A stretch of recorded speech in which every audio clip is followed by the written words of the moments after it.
Guys, it's me Anika. ഒരു ദിവസം ഒരു കർഷകന്റെ അടുത്തേക്ക് ഒരു വ്യക്തി ഒന്ന് ചോദിക്കുകയാണ്, എനിക്ക് എന്തെങ്കിലും ഒരു ജോലി തരാൻ പറ്റുമോന്ന്. അപ്പോൾ ആ കർഷകൻ ചോദിച്ചു, തനിക്ക് എന്ത് യോഗ്യതയാണ് ഉള്ളതെന്ന്. ഇദ്ദേഹം പറഞ്ഞു, എനിക്ക് ഏതൊരു കൊടുങ്കാറ്റിലും ഉറങ്ങാൻ കഴിയുമെന്ന്. കുറേ നാളുകൾ കടന്നുപോയി. പെട്ടെന്നൊരു കൊടുങ്കാറ്റ് വന്നു.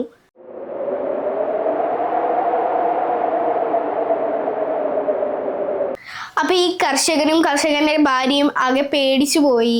ഈ കർഷകൻ വന്ന് ഈ ജോലിക്കാരനെ നോക്കിയപ്പോൾ അദ്ദേഹം പറഞ്ഞ വാക്കുപോലെ തന്നെ അദ്ദേഹം ഈ കൊടുങ്കാറ്റിൽ കിടന്നുറങ്ങുകയാണ്. അദ്ദേഹത്തിന് ദേഷ്യം വന്നു.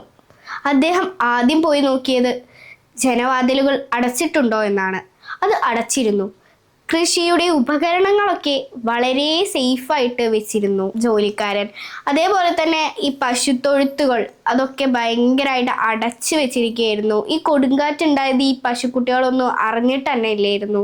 ഈ കഥയുടെ മീനിങ് എന്താന്ന് വെച്ചാൽ, നന്നായിട്ട് നമ്മുടെ ജോലി ചെയ്തു വെച്ചാൽ ഏതൊരു കൊടുങ്കാറ്റിലും സുഖമായി കിടന്നുറങ്ങാം എന്നൊരിതാണ്. ബൈ. അടുത്ത കഥയായിട്ട് പിന്നീട് കാണാം.